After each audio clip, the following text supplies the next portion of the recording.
Remy Sandry, auditioning for Shadowlands. Good evening.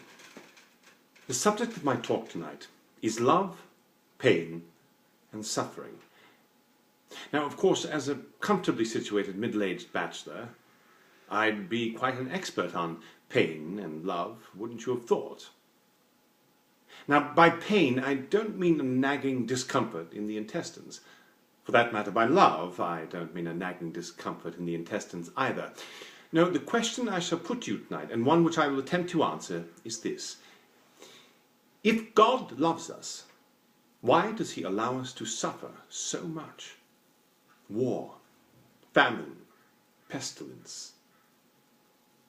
This is a copy of this morning's paper.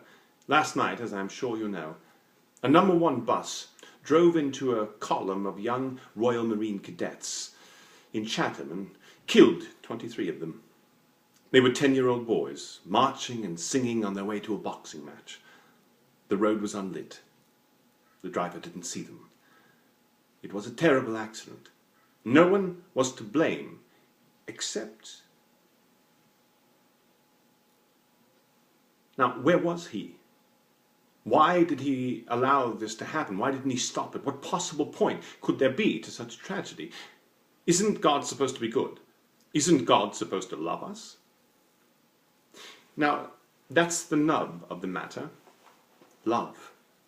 I think I'm safe in saying that when we say love, most of us mean either kindness or being in love. But surely, when we say that God loves us, we don't mean that God is in love with us, do we? Not sitting by the phone, writing letters, I love you madly, God, kiss, kiss, kiss and hugs. At least I don't think so. Perhaps we mean that he's a kind God. Kindness is the desire to see others happy, not happy in this way or that, just happy.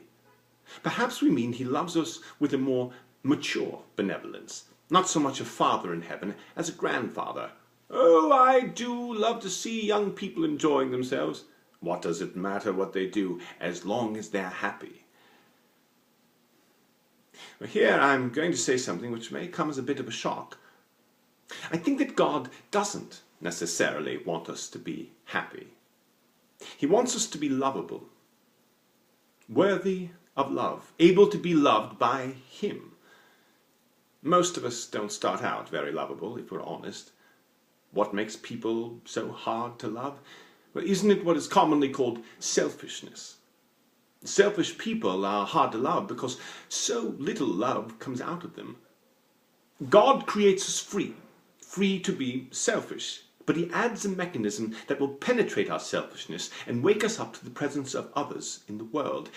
And that mechanism is called suffering.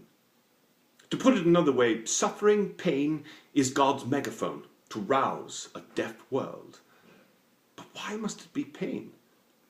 Why can't he wake us more gently with violins or laughter? Because the dream from which we must be awakened is the dream that all is well. Now that is the most dangerous illusion of all. Self-sufficiency is the enemy of salvation. If you are self-sufficient, you don't need God. If you don't need God, you won't seek him. If you do not seek him, you will not find him. God loves us. And he makes us the gift of suffering. Through suffering, we relinquish our hold on the toys of this world and know that our true good lies in another world. We're like blocks of stone out of which the sculptor carves the forms of men. The blows of his chisel, which hurt us so much, are what make us perfect. The suffering of the world is not the failure of God's love. It is that love in action. For believe me, this world that to us seems so substantial is no more than the Shadowlands. Real life has not yet begun.